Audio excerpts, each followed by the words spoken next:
Hello everybody, and welcome to Chemistry 103 Online Summer Session 2020. Up to this point, we have been talking about the classifications of matter and the different types of substances that exist in the universe, namely elements and compounds, and the properties of those substances and the things that make them up. And up to this point, we haven't really talked too much about chemical reactions. But today, that is all about to change, where we are going to discuss chemical reactions in detail, and that will be the subject of Chapter 7 in your textbook. And then Chapter 8 will be discussing more of the quantitative aspects of chemical reactions and the information that we can learn about substances and matter from observing chemical reactions. So Chapter 7 will be types of chemical reactions. Chapter 8 will be chemical quantities and the meanings behind them. And we will cover Chapter 7 in this lecture, and we will cover Chapter 8 in the next lecture. So, to begin, chemical reactions. So we have discussed before that a physical change involves no change in the chemical identity of a substance, and no permanent changes in physical properties such as color, physical state, freezing point, or boiling point. However, a chemical change is a reaction in which one or more substances changes into one or more different substances, and this causes the properties of that substance to change, and we call this a change in chemical composition. So, the thing that determines whether a chemical reaction can occur is a chemical property, and it is a series of properties that indicate which substances any given substance can interact with. These reactions generally involve conversions from one or more substances into new substances, and this involves the rearrangement or exchange of atoms to produce new compounds. Elements in general cannot be broken down and changed during a chemical reaction. This is the subject of nuclear reactions or alchemy, which was the early attempt by scientists and philosophers to turn some elements into more valuable elements, such as lead into gold. And a chemical reaction is typically arranged in such a way so that the reactants are on the left, and there's an arrow in the middle indicating a change, and then products on the right. So, a chemical change occurs when new substances are made.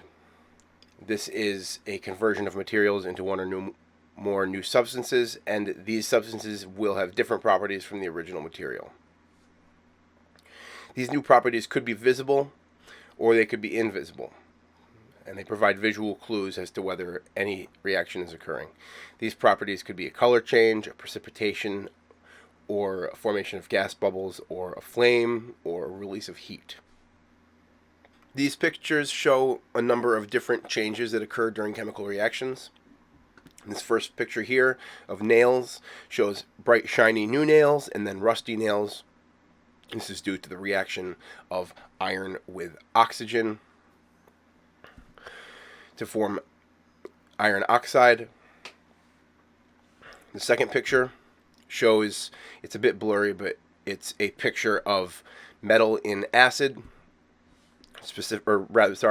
rather lithium in water. Lithium reacts with water to form lithium hydroxide and hydrogen gas, which is what the bubbles are. If you were to light a match over the top of this, it would make a large spark. This next picture is an Alka-Seltzer tablet being dissolved in water. The Alka-Seltzer has bicarbonate ions in it, which decompose in water to form carbon dioxide gas, which is shown here bubbling out.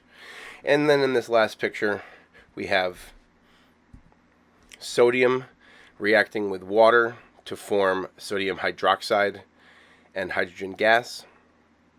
And this reaction releases a large amount of heat, which ignites the hydrogen gas and creates this flame.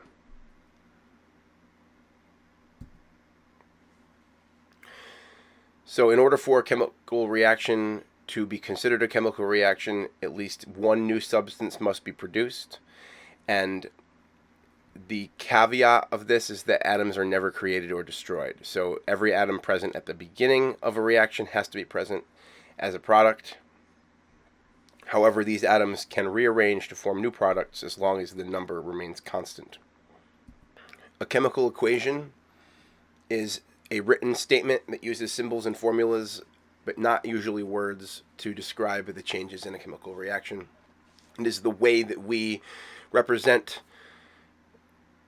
these processes in a simple and concise way on paper. And it shows which substances are present at the beginning of the reaction and which ones are formed in the reaction. We call these reactants and products. And in order to write a chemical equation, you may start with a sentence that describes the process that's occurring, which you will then convert into a formula and arrange in the following manner, with reactants on the left, products on the right, and an arrow in between them. And then another important aspect of a chemical equation is maintaining the proper balance of atoms. So because the number of atoms has to be equal on both sides of the arrow, because atoms cannot be created or destroyed, then sometimes you have to multiply one of the components of a chemical equation by some coefficient in order to make the number of atoms be equal. So we will talk about that more in detail in a moment, but one more thing to talk about is something called state symbols. So most of the time in a chemical equation, the atoms or molecules involved will be in one of the three physical states that we discuss in this class, which are gas, liquid, and solid. And sometimes things that are in the liquid state will be dissolved in some solvent, such as water, and that will be referred to as an aqueous solution. So these symbols are used to indicate which of the states each reactant or product is in, and this will help us to determine how to describe our observations when we watch chemical reactions occur.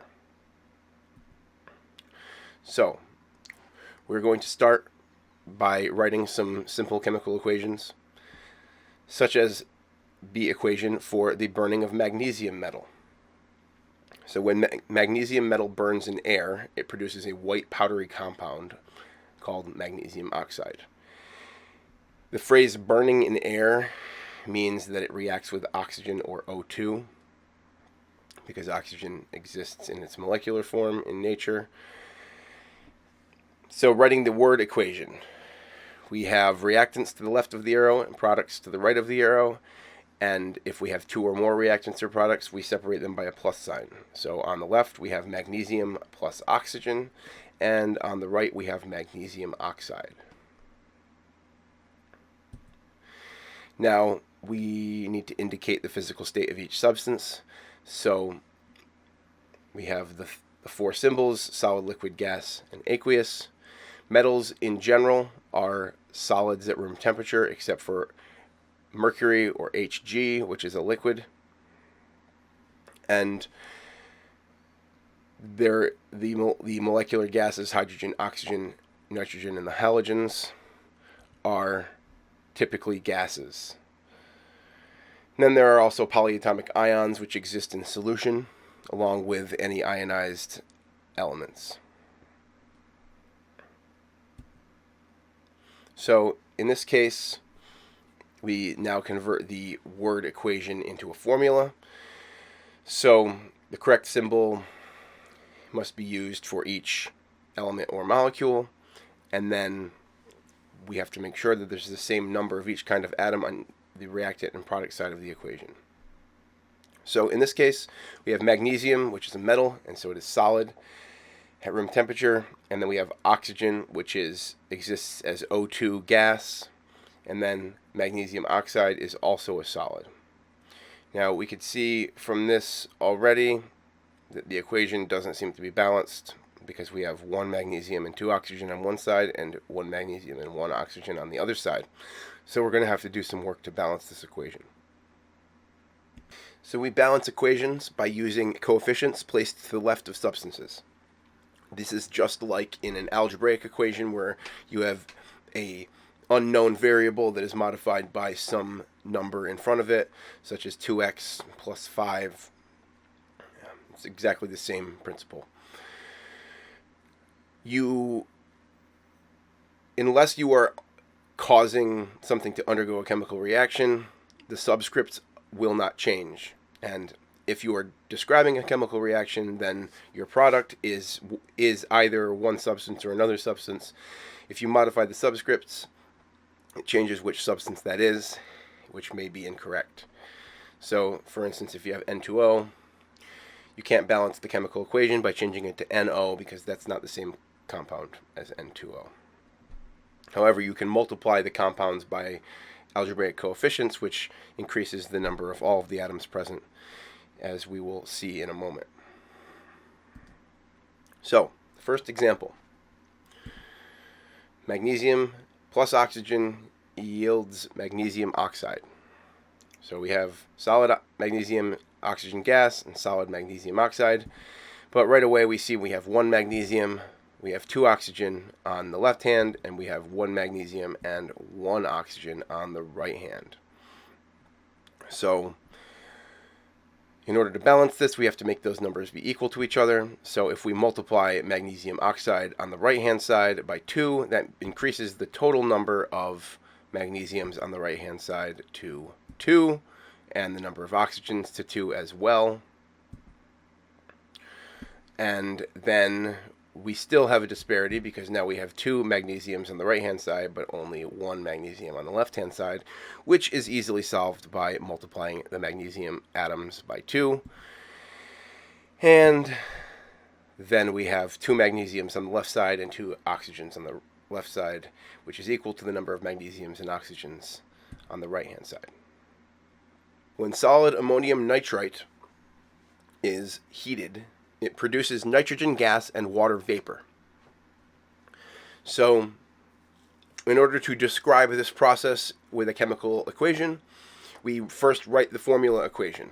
So we know what the ammonium nitrite is: a compound of 2 polyatomic ions, ammonium and nitrite, which, if you remember from our discussion a few lectures ago, is easily identifiable based on your knowledge of the polyatomic ion table, and also the fact that nitrate is NO3, and the "ite" suffix means that there is 1 less oxygen. And we also see from this that the products are nitrogen gas and water vapor, and that in order to produce this reaction, you must heat it. So, ammonium is NH4, nitrite is NO2, and this salt is a solid. And then it produces nitrogen gas, which is present as N2 in the atmosphere, and then hydrogen or water, which is H2O gas. So this is a vapor. So in order to balance this equation, we now have to make the number of atoms equal on the left and right hand side. So right away we see on the left hand side we have 2 nitrogen atoms, and we have 2 oxygen atoms, and we have 4 hydrogen atoms. So we have nitrogen and nitrogen, 2 oxygen, and 4 hydrogen. On the right hand side we have 2 nitrogen again because of N2 gas, and then we have 1 oxygen for the water and 2 hydrogen for the water. Now we can see that these numbers are not equal, so we have to do some multiplication in order to make them equal. So if we multiply the number of oxygens by 2, if we multiply the number of oxygens by 2, then that makes it equal on both sides. The only way we can do that on the right-hand side is by multiplying the water by 2. So now we have 2 oxygens from the water, from the 2 water molecules, and then we have also 4 hydrogens from the 2 water molecules. Now, you can see that these numbers are now equal to the numbers on the left-hand side. So in this case, the decomposition of ammonium nitrite produces 1 nitrogen molecule and 2 water molecules. Third example. Nitrogen monoxide gas decomposes to produce dinitrogen monoxide gas and nitrogen dioxide gas. So now, writing the formula equation, we can identify all of these compounds based on their names. So nitrogen monoxide is NO, dinitrogen monoxide is N2O, and nitrogen dioxide is NO2. And so our equation is NO gas decomposes into N2O gas and NO2 gas. Now, in order to balance this equation, we have to make the number of nitrogens and oxygens equal on both sides of the equation. Right away we can see on the left-hand side we have 1 nitrogen and 1 oxygen. And then on the left-hand side we have 3 of each. So it should be pretty straightforward how to balance this, but I'll go through it. In order to make the number of nitrogens and oxygens on the left-hand side equal to 3, we multiply by 3, and we obtain a balanced chemical equation. So 3 nitrogen monoxide atoms combine to form N2O and NO2 gas. Here's a fun example. Liquid nitric acid decomposes into a reddish-brown nitric dioxide gas and liquid water and oxygen gas. So nitric acid is HNO3. If you remember from our acids naming slides. And then nitrogen dioxide is NO2, and water is H2O, and oxygen is O2. And so our formula is HNO3, the little liquid symbol, breaks down to produce NO2 gas, liquid water, and oxygen gas. Now, we have to balance this, so we have to make the number of atoms on both sides equal to each other. At first glance, the nitric acid has 1 nitrogen, 3 oxygen, and 1 hydrogen atom, and then the products have 1 nitrogen atom, 5 oxygen atoms, and 2 hydrogen atoms. And you have 3 different products, so you can multiply any of these 3 products by a coefficient in order to obtain the correct number of atoms. The number of nitrogen atoms doesn't need to change, so it doesn't make sense to multiply NO2 by a factor. However, if you multiply nitric acid by a factor of 2, you effectively double the number of oxygens available, and the number of hydrogens available. So it makes sense in this case. So you have now 2 nitrogens, 6 oxygens, and 2 hydrogens, which is still not equal to the number of atoms on the right-hand side, but now we will go back to the right-hand side and do some more multiplication. So now we need 2 nitrogens on the right-hand side. We multiply by NO2 by 2, which then gives us more oxygen atoms. In this case, 7. So we're going to need to keep multiplying. If we now multiply HNO3 by 4 instead of 2, we now have 4 nitrogens, we have 4 hydrogens, and we have 12 oxygens. If we then double the number of NO2s again, we now have 4 nitrogens on the right-hand side. We have to compensate for the number of hydrogens by adding more water. So we add 2 more water molecules to the products, which now we have 4 nitrogens, we have 12 oxygens, and we have 4 hydrogens. So this is a situation where it's a bit more difficult. You have to use your knowledge of common denominators to figure out exactly how many multiples you have to use. But in the end, we came to a solution that contains the correct balance. So we multiplied by 4, which then required us to multiply NO2 by 4, which gave us 4 total nitrogens, and then we still didn't have enough oxygens or hydrogens, so we had to add some water in order to compensate for that. And we didn't change the number of oxygen atom molecules produced because we were not in need of additional oxygen atoms in our equation.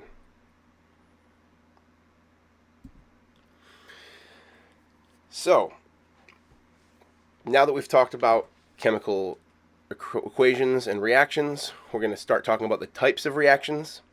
So there are generally 5 types of reactions that are considered. They are synthesis, which is also known as combination. Then there is decomposition, there is single replacement, there is double replacement, and there is combustion.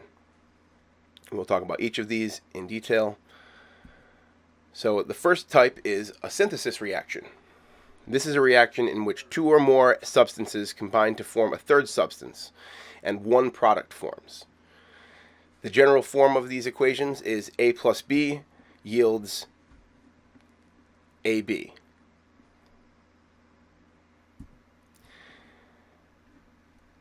Now, these combinations can include 2 elements, so usually a metal and a nonmetal.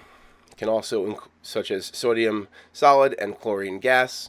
We call chlorine gas an element even though it's a molecule because it exists as a molecule in nature. This forms sodium chloride, which is a solid salt. It can also be an element and a compound. So 2 nitrogen monoxide molecules, which are a gas, react with molecular oxygen, which is a gas, to produce NO2 gas. And it can be a reaction between 2 compounds, which are, say, ammonia gas and hydrogen chloride gas react to form ammonium chloride solid. Next type of reaction is a decomposition reaction. This is a reaction in which one reactant breaks down into simpler substances. So, because most molecules are stable, you need to provide energy to break them down. This is usually provided by heat or electric current. And it is the opposite of a synthesis reaction. So it has the form AB, decomposes to yield A and B.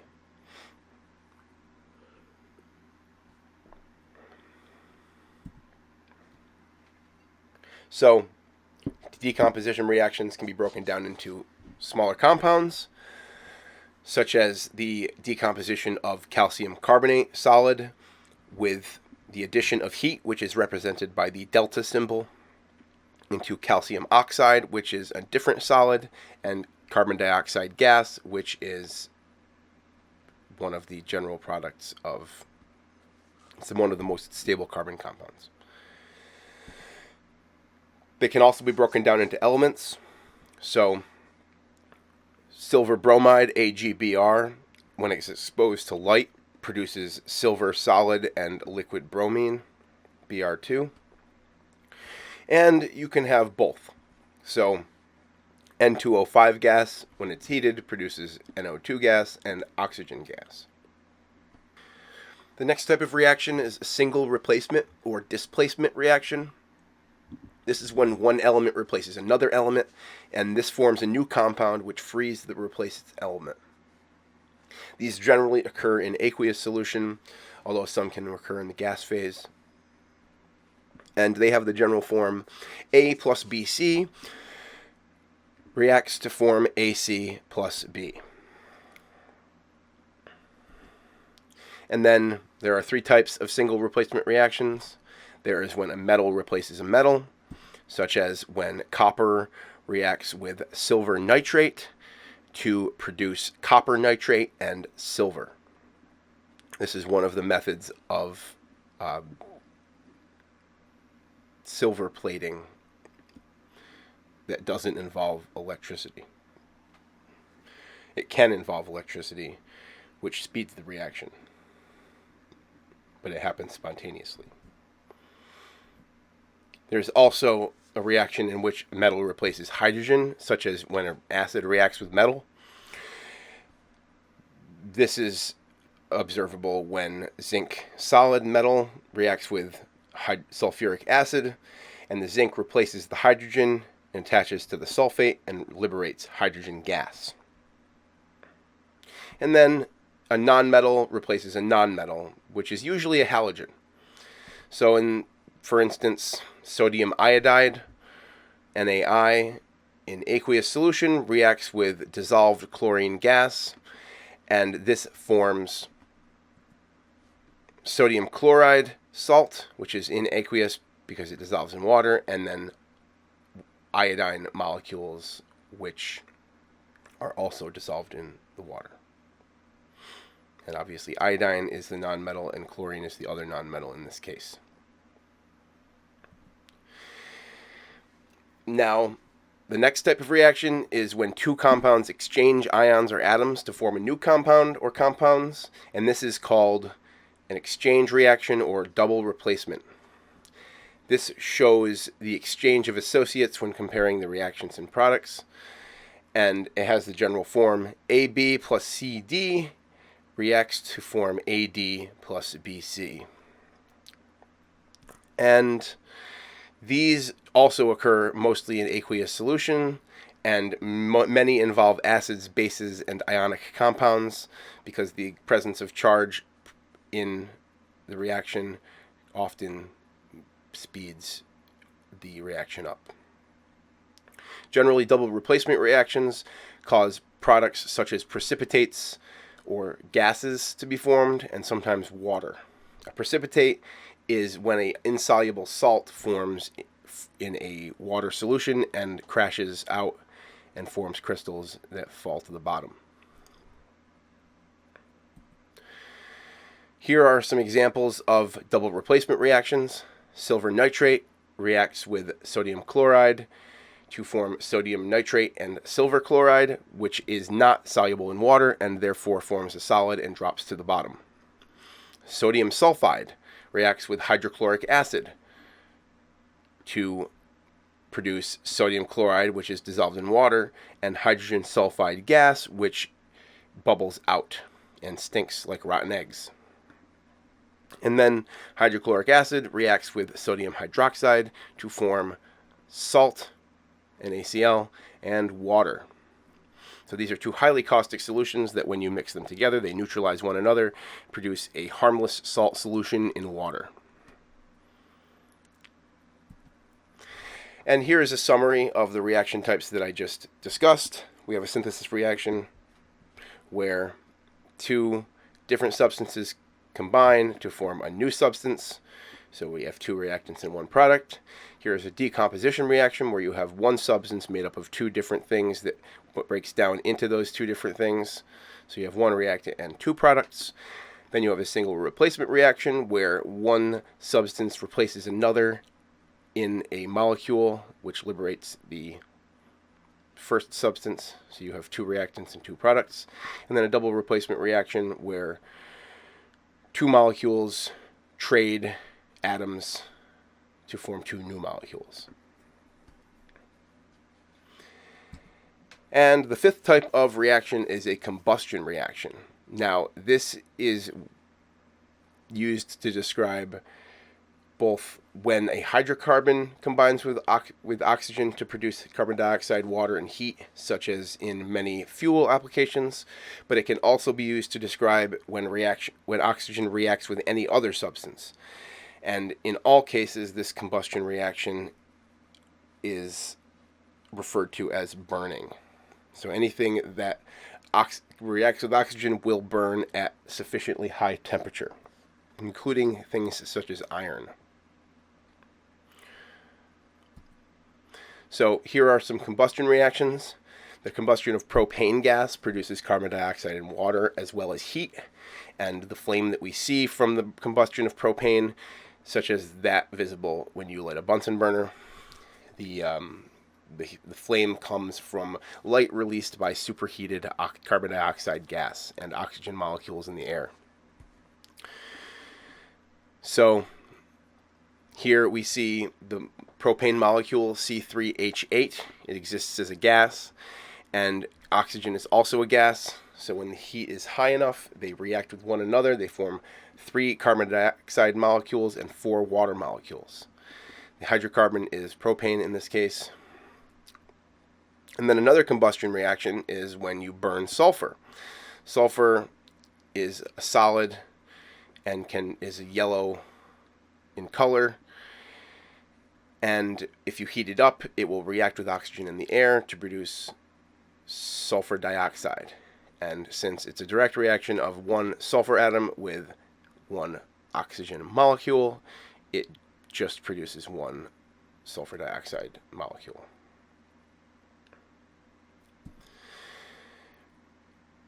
Now that we've talked about the different types of chemical reactions, we can start talking about the concept of oxidation and reduction.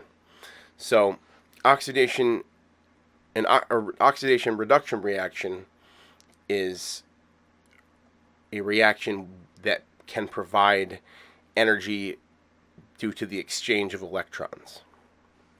This is the way that we get energy from our food. It's the way that we get energy from batteries. It also occurs in processes such as the rusting of iron. So when solid iron is exposed to oxygen, it reacts to make iron oxide, and the iron has now lost electrons. So all types of reactions can be oxidation-reduction reactions. So they include synthesis, decomposition, single replacement, and combustion reactions. Generally, double replacement reactions occur without a change of oxidation state, but they can occur with a change of oxidation state sometimes. So electron loss and gain. In an oxidation-reduction reaction, one reactant loses electrons, another reactant gains electrons, and they are transferred between the reactants and the products, between reactants, and then the products have different oxidation states. So there are a number of mnemonic devices that you can use to remember this. Oxidation is a loss of electrons. Reduction is a gain of electrons. The mnemonic is oil rig. Here is an example of solid zinc losing 2 electrons to form zinc ions, which will then dissolve in water, and then electrons, which preferably will travel through a wire to power some kind of electronic device.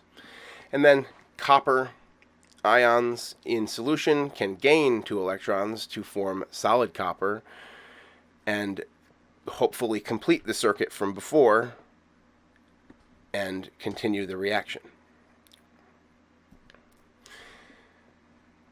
So, to drive home the concepts of oxidation and reduction, if you oxidize something, it loses electrons, such as sodium metal and calcium metal. They lose 1 and 2 electrons respectively to become oxidized.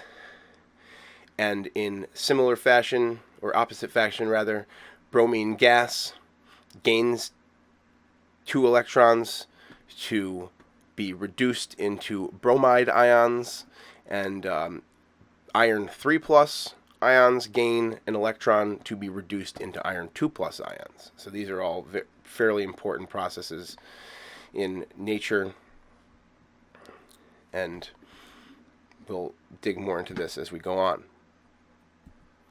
So back to zinc and copper.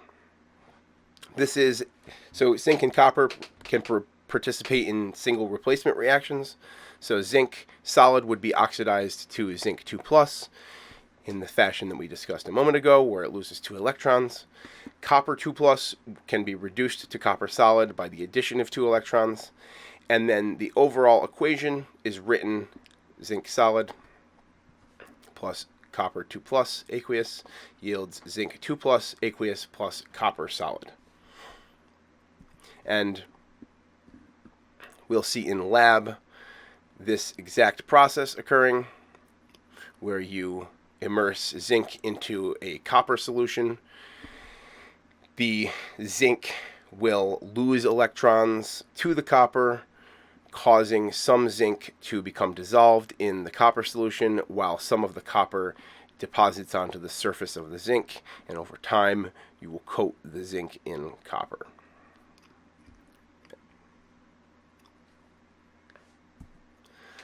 So here, we're going to test our knowledge of oxidation and reduction. So determine which of each of the following will be oxidized or reduced by using an O or an R. So SN solid, which is tin, will lose 4 electrons to become tin 4+. Iron 3+ will gain 1 electron to form iron 2+. And chlorine gas will gain 2 electrons to form 2 chloride ions. So, in this case, tin losing 4 electrons is oxidation. Iron gaining 1 electron is reduction, as is chlorine gaining 2 electrons. Here's another example. The oxidation reaction and the reduction reaction for cesium, the reaction of cesium solid with fluorine gas to form cesium fluoride. In this case, you want to write out the equation showing the ions produced, and then you can determine if they're gaining or losing electrons. So in this case, you have the reaction cesium plus fluorine yields cesium fluoride. The oxidation process is the loss of 1 electron by cesium to form cesium plus ions, and the reduction reaction is the gaining of 2 electrons by fluorine to form 2 fluoride ions. So in this case, you have 2 cesiums, you have 2 fluorines, and on this side you have 2 cesiums and 2 fluorines as well. The cesiums are positively charged, the fluorines are -1, and there's 2 total electrons exchanged in this reaction.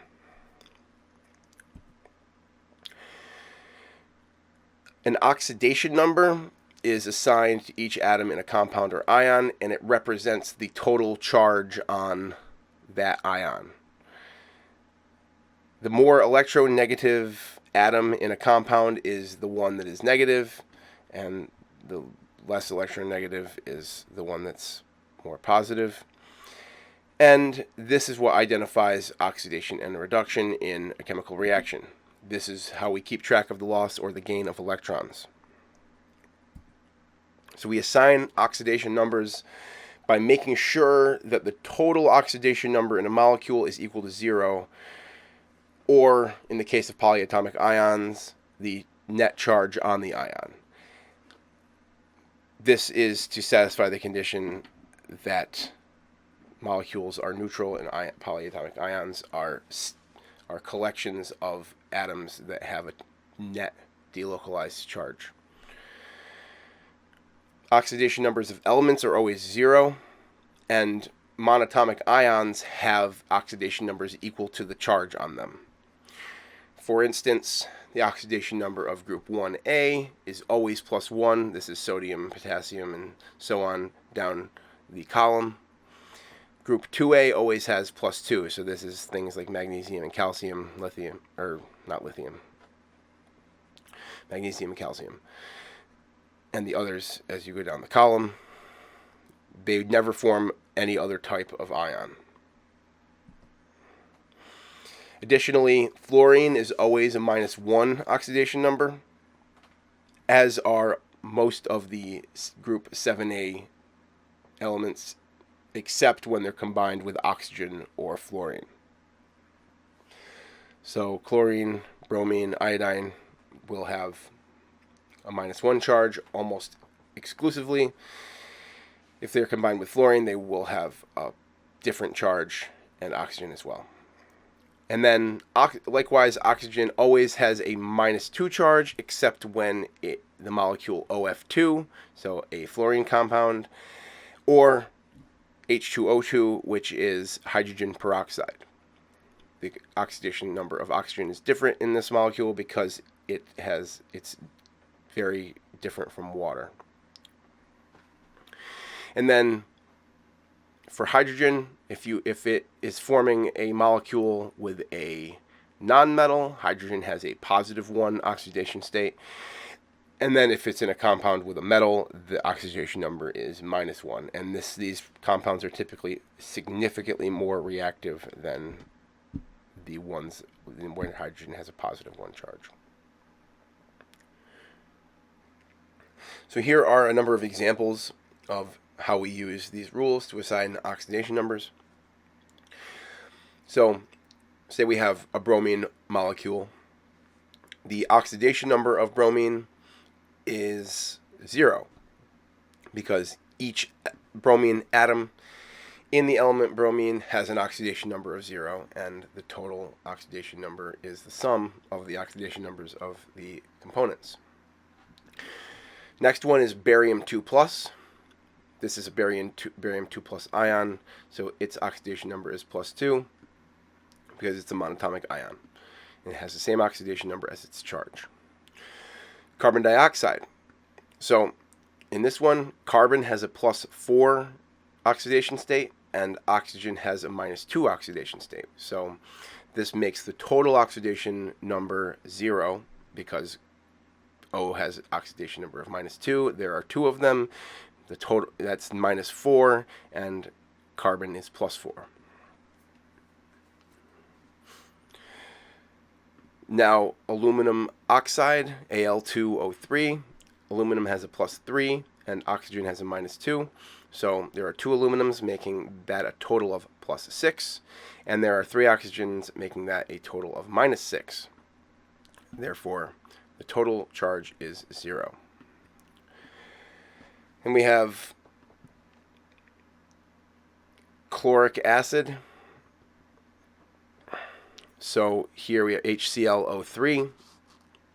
So hydrogen, when it's bonded to nonmetals, has an oxidation state of +1. And oxygen has an oxidation state of -2.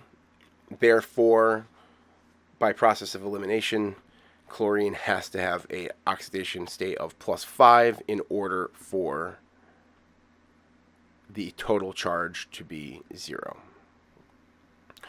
The sulfate ion has a charge of -2, and so we know oxygen has to have a -2 charge, and there are 4 of them, so the total charge due to oxygen is -8.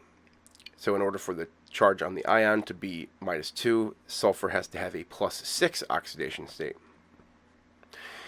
And then formaldehyde, CH2O, we know that hydrogen has a +1 oxidation state when it is bonded to nonmetals. Oxygen has -2, and therefore carbon must have an oxidation state of 0 in this molecule.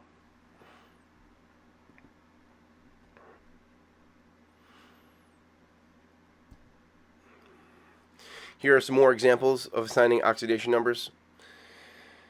Magnesium chloride, MgCl2. Magnesium has a +2 charge always. Chloride has a -1 charge always. So the total charge on this molecule is 0. Carbon tetrachloride, CCl4. Chlorine always has a -1 oxidation state. Carbon must have a +4 oxidation state in this case to make the total charge 0. And then the phosphate ion has a -3 charge, so oxygen has -2. There are 4 of them, which is a -8. In order to make the total charge -3, then phosphorus has to have a +5 oxidation state. All right, here are some more examples. So assigning the oxidation numbers to the elements in each of the following: nitrogen gas, phosphorus trichloride, and sulfate ions. We just did one of these, but nitrogen gas, both nitrogen atoms have an oxidation state of 0, so the total oxidation state is 0. Phosphorus trichloride, chlorine has a -1. Phosphorus must therefore have a +3 charge to make the total charge 0. And then sulfate, we just did, the oxygens have -2, making their total charge -8. So sulfur has to have a +6 in order to make the charge on the ion correct. Now, here are some more. So the carbon in carbon dioxide. We have, so pick from the list here which of the oxidation states is correct. The carbon in carbon dioxide, the chlorine in Cl2O7, the phosphorus in phosphoric acid, H3PO4, and the manganese in the manganate ion, which is a 2- charge. So we'll go through each of these. Carbon in carbon dioxide has a +4 charge because the two oxide ions each have a -2 charge, which brings the total charge to -4. So in order to compensate for that, you have to have a +4. The chlorine in Cl2O7 must have a +7 charge because the 7 oxygens have a -2 charge, making that -14. In order for the molecule to be neutral, then each chlorine has to have +7. And phosphorus in phosphoric acid has to have a +5 charge because there are 4 oxygens at -2 each, and a total charge of -3. Then manganate manganese has to have +6 charge because the 8 oxygens make the charge -8, and the charge of the ion must be -2.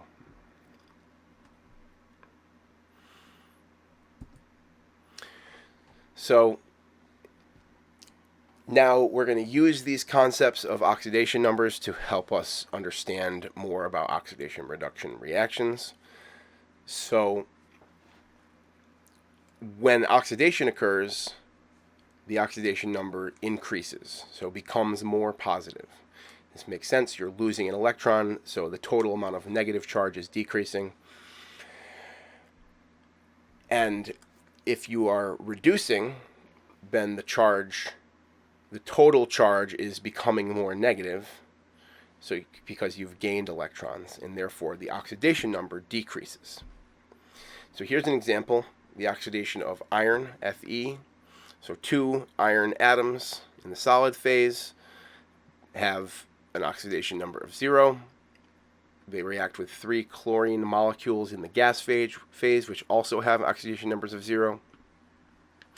And then the iron chloride salt that forms, the iron atoms have a +3 oxidation number, and the chloride ions have a -1 charge. So the iron has increased in oxidation number and has been oxidized. Therefore, chlorine has decreased in oxidation number and has been reduced. And here's a visual reminder of that process. So reduction is a decrease of oxidation number, and oxidation is increase. So that makes intuitive sense. If you're reducing, then it's becoming less oxidized. If you're oxidizing, it's becoming more oxidized.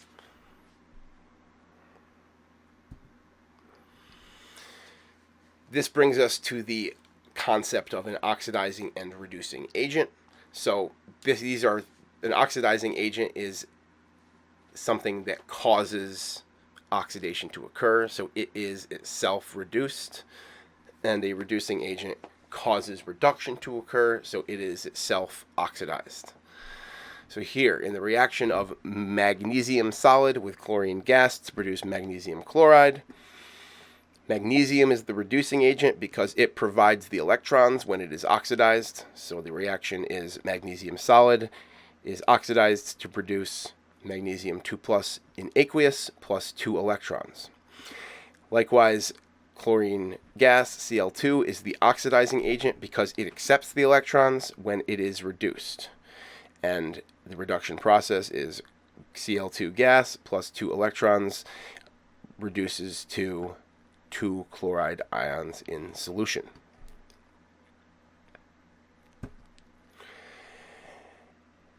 And some notes on terminology. We have A and B, and there is an electron transfer between them. A loses electrons, B gains electrons. This means that A is oxidized and B is reduced.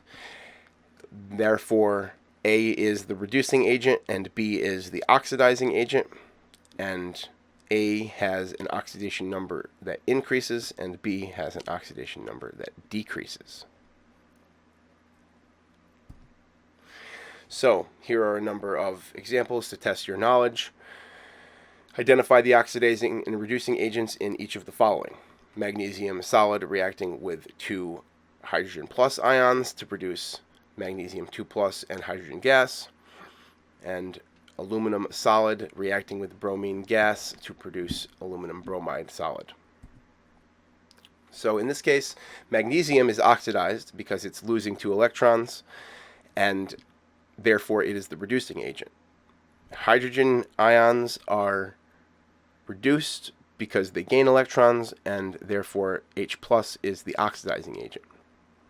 In the reaction of aluminum, aluminum is oxidized because it loses 3 electrons to gain a positive 3 charge, whereas bromine is reduced because it gains 2 electrons to produce the bromide ion and is therefore the oxidizing agent. Here are some more. So, use the increase or decrease in oxidation number to identify the reactant that is oxidized and the reactant that is reduced.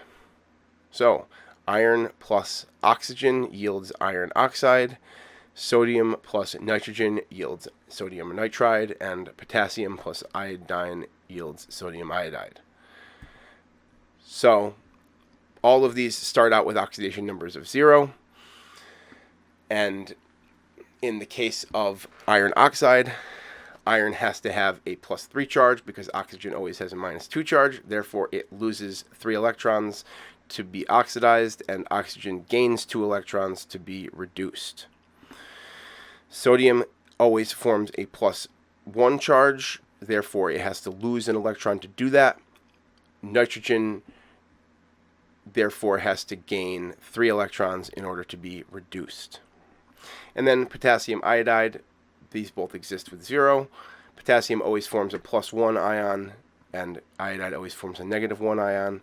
Therefore, potassium has to lose an electron to be oxidized, and iodine has to gain 1 electron to be reduced. And here is a flowchart to give you a step-by-step skeleton of instructions on how to balance these reactions. So you write the half reactions for the equation, and then you balance the elements other than hydrogen and oxygen in each half reaction. You add water to the side that needs oxygen and add H plus to the side that needs hydrogen. Then you balance the half reaction for charge by adding electrons to the side with more positive charge. And then you multiply the half reaction by factors that equalize the loss and gain of electrons. And you balance the half reactions, cancel the electrons, and combine water and H plus. And then you check the balance of atoms and charge. This may seem a bit confusing at first. It's a lot of information, but we're going to go through a bunch of examples so that you can get this right down pat. And this will be essential for understanding many of the chemical reactions that we talk about. So, first example. Balance the following reaction in acidic solution. So we have iodide ions in aqueous with sulfate ions in aqueous. So you can imagine this is a sulfuric acid solution that we've added iodide ions to. This reaction will form solid iodine molecules and solid sulfur. So we start by writing the half reactions for the equation. There are two of them: the reaction of iodide to form iodine, and the reaction of sulfate to produce sulfur. We can already see that there is oxygen in this equation, and so we're going to have to compensate for it by adding water. So we balance elements other than hydrogen and oxygen, and then we add water to the side that needs oxygen, and we compensate for that by adding H plus to the other side. So we need to balance our equation here. We have two iodides to produce one iodine molecule, and then we have sulfate to sulfur.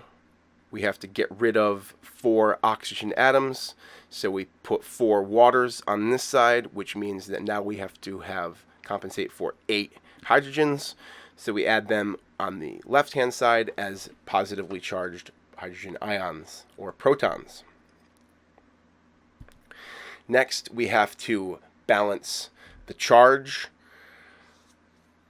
because we added positively charged ions to one side and we are undergoing oxidation and reduction. So iodide, when it forms iodine molecules, releases 2 electrons, and in order to make the charge equal, or the total charge balanced in the sulfate reaction, we have to add 6 electrons, because minus 6 plus 8 minus 2 is equal to 0, and the charge on the right hand side is also equal to 0. Now we're almost there. We have now balanced our matter and we have identified our electrons, but now we have to make the number of electrons in both reactions equal. So the way we can do that is if we multiply the reaction of the iodide by 3, then we now have 6 iodide ions producing 3 iodine molecules and 6 electrons. And then these 6 electrons, along with 8 of the protons from the sulfuric acid solution, along with sulfate ions, will decompose to produce sulfur and water. And this is looking like it's pretty close to a balanced equation. However, now we need to add them together and cancel out the electrons. And then we combine the H2O and H plus and check our balance of atoms and charge. So we have 6 iodine on the left-hand side, plus 6 electrons and 8 protons and 1 sulfate ion. And then on the right-hand side, we have 3 iodine molecules, another 6 electrons, sulfur, and water. If we line these all up together, we have 6 electrons on the left, 6 electrons on the right. These can cancel one another, and we are left with 8 H plus ions plus 1 sulfate ion plus 6 iodide ions yields 3 iodine molecules in the solid phase, 1 sulfur in the solid phase, and 4 waters in the liquid phase.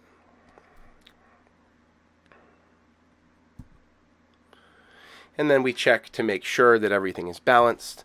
On the left-hand side, we have 8 protons, 1 sulfur, 4 oxygens, and 6 iodines. And on the right-hand side, we have 8 protons, 1 sulfur, 4 oxygens, and 6 iodides. And the total charge is equal to 0 on both sides.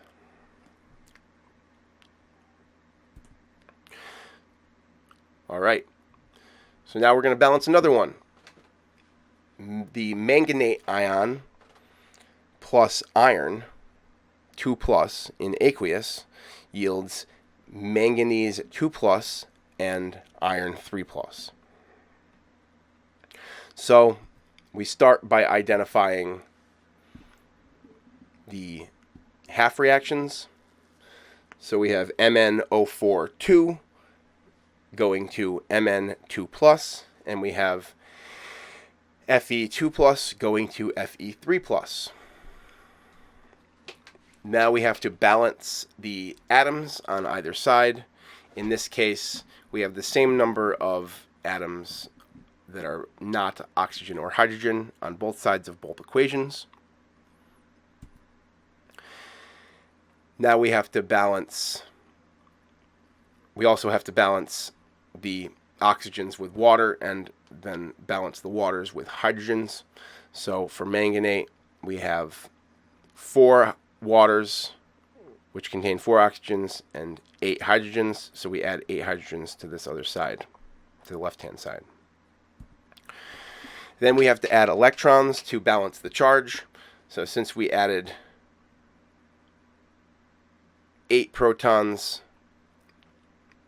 to this side, in order to compensate the total charge, we have to add 5 electrons, which makes our total charge plus 2.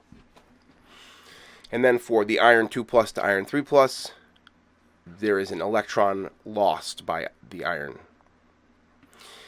Now, in order to make these numbers of electrons equal, we multiply the half reactions by factors to equalize the loss and gain of electrons. If you multiply the iron reaction by 5, then 5 iron 2 plus ions yield 5 iron 3 plus ions and 5 electrons. You don't have to multiply the manganate reaction because that's what we're trying to match. And then step 5, we add them together, cancel the electrons, and combine water and H+.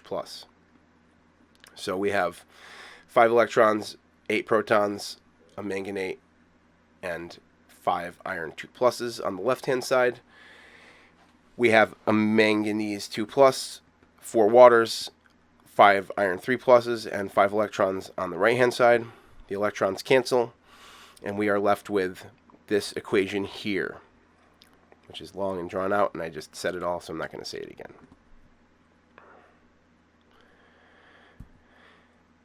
And then we check the balance of atoms and charge. On the left-hand side, we have 8 hydrogens, 1 manganese, 4 oxygens, and 5 irons. And then in the products, we have 8 protons, 1 manganese, 4 oxygens, and 5 irons. And the total charge is plus 17.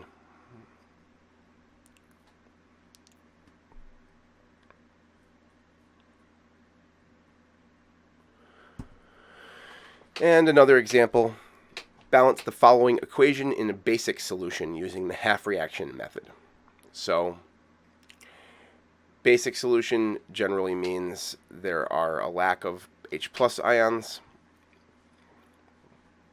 So we have NO, nitrogen monoxide gas, and the chlorate ion, which react to produce the nitrate ion and chloride ions. So step 1, we write the 2 half reactions. We have NO going to NO3 minus, and we have ClO3 minus going to Cl minus. Now we balance the elements other than H and O, and we add water to compensate for oxygen and hydrogen. So the chlorate ion going to chloride you need to compensate for 3 oxygen atoms, which means you add 3 waters, which means you have to add 6 protons to the other side in order to compensate the number of hydrogens. And then NO going to NO3, you have to compensate in the opposite direction by adding 2 waters to the reactant side and 4 protons to the product side. Now we're going to balance the half reaction for charge by adding electrons to the side with more positive charge. So in the case of the chlorate reaction, we add 6 electrons to compensate for the 6 hydrogen ions we added. And then for the NO plus H2O, we have to add 3 electrons to compensate for the 4 hydrogens that we added. Then we multiply the half reactions by factors to equalize their loss and gain of electrons. So we have 6 electrons in the first reaction, so we multiply that by 1. We have 3 electrons in the second reaction, so we multiply that by 2. And therefore, the total number of electrons in both reactions is now 6. And then finally, we combine them together and cancel common factors. In this case, we're also going to be canceling out some waters because it's a basic solution, and also water is a reactant and a product. So we have 6 electrons, 6 protons, a chlorate ion, and 2 nitrogen monoxide molecules, and 4 water molecules. On the left-hand side, we have a chloride, 3 water molecules, 2 nitrate ions, 8 protons, and 6 electrons on the right-hand side.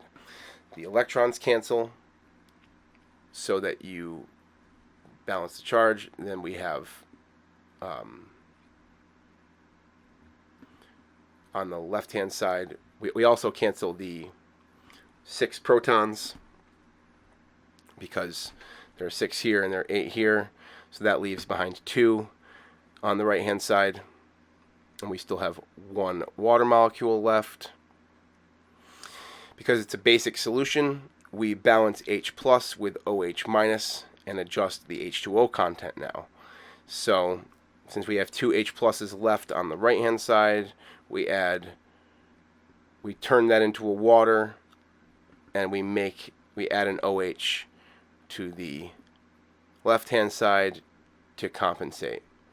So we have 2 H pluses here, we bind it to a water, and therefore we turn this water into 2 OH minuses. And this continues our conservation of hydrogen and oxygen atoms while maintaining the alkalinity of our solution. And we'll talk more about that when we talk about acids and bases.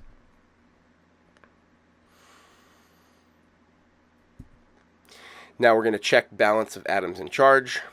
So chlorate plus NO plus OH minus yields chloride plus NO3 plus water. We have 1 chlorine, 7 oxygens, and 2 hydrogens in the reactants. We have 1 chlorine, 7 oxygens, and 2 hydrogens in the products, and a total charge of -3 on both sides. Now we're going to speak briefly about electrochemical cells, because this is one of the major applications of redox chemistry, is producing electricity. Generally, electrochemical cells use a spontaneous chemical reaction to generate an electric current, and this is done by separating the 2 half reactions into different containers and then hooking a link between them to allow electrons to flow. This is also referred to as a voltaic cell. So here's an example of a half cell. This is the zinc metal strip in a solution of zinc sulfate. The zinc, in this case, is known as the anode, and it is where oxidation occurs. So zinc loses 2 electrons to become dissolved in water, along with the sulfate ion, which is provided from a sulfate source, also known as a salt bridge. The electron travels through a wire. In the other side of the half cell, you have a copper metal strip in a solution of copper sulfate, which is called the cathode and is where reduction takes place. So electrons are added to copper ions to produce copper solid on the electrode, and the extra sulfate is lost through the salt bridge. This is the full diagram of the voltaic cell. The salt bridge connects them. It usually has something like sodium or potassium sulfate.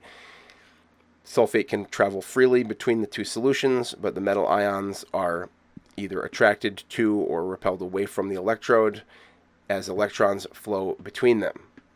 And the general reaction is zinc solid plus copper 2 plus yields copper solid plus zinc 2 plus.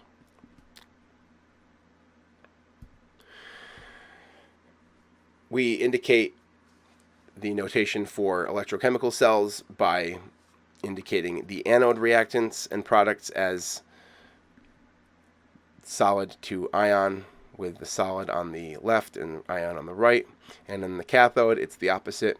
You have the ion going to the solid. And then the overall cell is anode on the left, cathode on the right. The anode is the oxidation half cell. It has zinc in this case and the zinc 2 plus ions. We have the salt bridge between them, and then copper ions going to copper solid in the reduction half cell at the cathode. And here is another diagram of that same thing. You have oxidation at the anode in zinc, you have the salt bridge, and you have the reduction at the cathode with copper 2+ going to copper. A mnemonic device that might help you remember this: an ox pulls a car, anode has oxidation, and cathode does reduction.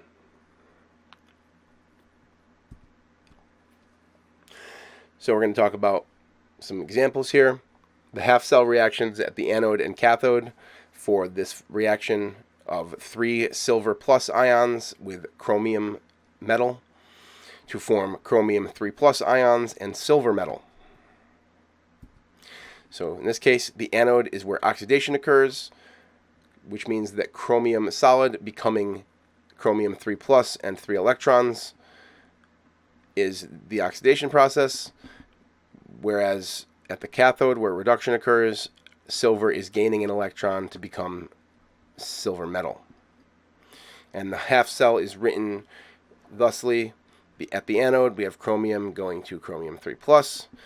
You have the salt bridge, and then you have silver going to silver plus going to silver solid. Here is going the opposite direction. Provide the reaction for the following cell, and you're given a number of choices. Manganese solid, manganese metal going to manganese 2+, cadmium 2+ going to cadmium metal. So you have to identify which one is losing, which one's gaining electrons. In this case, manganese is losing electrons, so it is at the anode. It goes to manganese 2+, and the cathode, cadmium is oxidized to cadmium solid. I'm sorry, cadmium is reduced at the cathode, and manganese is oxidized at the anode. One of the main applications of electrochemical cells are batteries. These provide energy for anything you can think of, including watches, calculators, flashlights, cars, and cell phones. And they include a number of common types: lead storage batteries, which are commonly found in automobiles; dry cell batteries, which are the type of batteries that you buy in the store; lithium batteries, which are very popular as laptop batteries and electric car batteries and cell phone batteries. And then there are nickel-cadmium batteries, which are largely out of date and have been replaced by lithium batteries. However, they have a number of unique properties that make them still be used, especially as rechargeable batteries, because they tend to have a larger number of recharges available. So the first one we'll talk about is the lead storage battery. This is something you'd find in a car. It has sulfuric acid in it, H2SO4, and then it has lead metal plates at the anode, which undergo the reaction. Lead solid plus sulfate ion yields lead sulfate and 2 electrons. And then they have lead oxide plates at the cathode, and the reaction there is lead oxide solid plus H2SO4 aqueous plus 2 electrons yields lead sulfate. And here is a picture of the battery and a picture of the setup of the cell. So you have the blue electrode is negative. It is the anode where the lead metal is attached in the form of a metal grid. And then at the cathode you have lead oxide grids, and the wire is connected between the two of them. The sulfuric acid solution causes the reaction to occur spontaneously. Now in a dry cell battery, this has a zinc metal case or can, which undergoes an oxidation reaction to form zinc 2+ ions and 2 electrons. And then there is an electrolyte paste, which is why it's called a dry cell, because it's not technically a liquid, that has manganese oxide for a cathode, which undergoes the reaction Manganese oxide solid plus 2 electrons yields Mn2O3 and water. And this is a diagram of an acidic dry cell battery. You have a graphite core surrounded by manganese oxide paste. Then you have the zinc metal can, and then that is surrounded by a ammonium chloride and zinc chloride paste. And these allow for the production of zinc ions and the oxidation and reduction reaction to occur. All right, and then this is, we will learn about the cadmium battery as a part of a learning check here. So the half reaction for a cadmium battery is cadmium solid plus hydroxide ion yields cadmium hydroxide solid and 2 electrons. Is this an oxidation or a reduction reaction? So also, does this half reaction take place at the anode or the cathode? And then what substance is reduced and which substance is oxidized? So cadmium loses 2 electrons to gain a positive 1 charge or positive 2 charge so that it can bond to 2 hydroxide ions. Therefore, it is an oxidation with a loss of electrons. If it is an oxidation, that means that it takes place at the anode, and the thing that is oxidized is cadmium metal.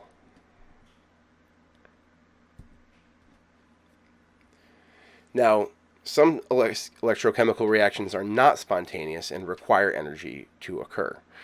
These are things such as electroplating of metals to other metals.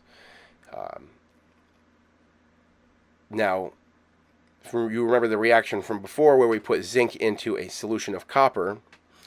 If you do the opposite and you place a copper strip into a zinc 2+ solution, no reaction occurs. This is because the reaction is not spontaneous, and if you want the reaction to occur, you have to provide energy via a battery to drive it. This brings us to the activity series, which is an organized list of atoms or elements and molecules and their ease of oxidation, with the most easily oxidized element at the top. And if an element is below that element, it will react with the ion and cause a redox reaction to occur. So if you combine an element with an ion below it on the list, the reaction will be spontaneous. Here is a table of activities for common metals. So lithium is the most active metal. It readily loses an electron. You go on down the list, you can see these are all alkaline metals or alkaline earth metals. All the metals readily lose electrons. But say if you have lithium and you combine it with copper, because lithium is above copper, if you put it in the presence of copper ions, it will lose electrons to the copper and form a spontaneous reaction. Notice that zinc is above copper, so if you put copper metal into a zinc 2+ solution, the reaction is not spontaneous. However, if you put zinc metal into a copper 2+ solution, the reaction is spontaneous. So we'll talk a bit about this. If you want to plate copper with zinc, for instance, you can drive this reaction in the opposite direction in order to cause it to happen, or in order to provide the energy for it to occur. And this introduces the concept of an electrolytic cell as opposed to a voltaic cell. So this uses energy from an external source to drive a non-spontaneous reaction. So in this case, the copper plus zinc 2+ yielding copper 2+ and zinc requires an energy source. So you have copper to copper 2+ and 2 electrons at the anode. You have zinc 2 plus 2 electrons to zinc at the cathode. You put a battery into the same reaction as before, and it will drive electrons in the opposite direction and cause solid zinc to be deposited from solution.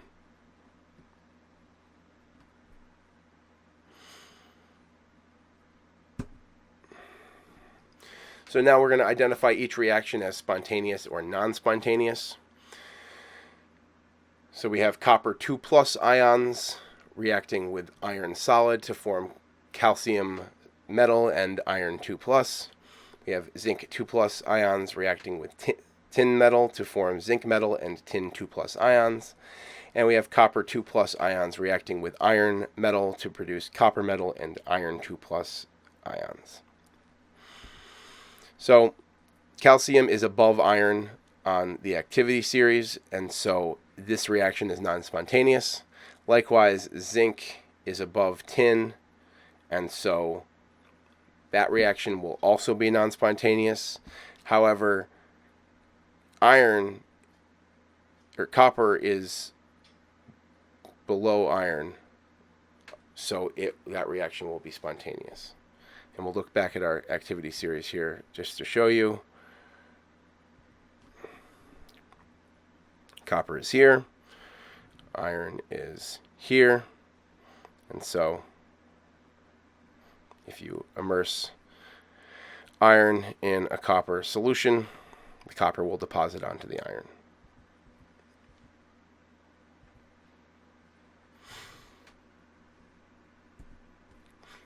Now, the process of electrolysis is one more type of electrochemical reaction where you liquefy a salt like calcium chloride, and you use electrodes to separate the salt into its elemental components. So if you put electrodes into a liquid calcium chloride solution, you can produce liquid calcium metal and chlorine gas. So at the anion that is oxidized is chloride. You take 2 electrons away from it and it forms chlorine gas. And the cation that is reduced is calcium 2 plus, which you add 2 electrons to produce calcium metal. And then electroplating, used in industry, uses electrolysis to drive a reaction. So you can silver plate silverware, for instance, or plate platinum or gold onto any metal object by attaching an electrode to that object and immersing it in a solution that contains ions of the metal that you desire to plate. So at the anode, you have silver solid being ionized into silver plus, and then at the cathode, you have silver plus being reduced into silver solid. So you're pulling the silver off of the piece of metal and putting it directly onto the other piece of metal that you're trying to plate. So there are a number of applications of this. Among them are the plating of nails with zinc to prevent them from rusting. So if you're going to plate iron nails with zinc, what is the anode? What reaction occurs at the anode? What is the cathode? And what reaction occurs there? So the solution. So if you are coating nails in zinc, the anode is a piece of zinc metal. The anode is where oxidation occurs. So it is the oxidation of zinc metal into zinc 2 plus and 2 electrons. The cathode is then the nail. The reaction occurring at the nail is zinc 2 plus gaining 2 electrons to form zinc solid, which coats the nail because the electrons are coming from the nail through a wire.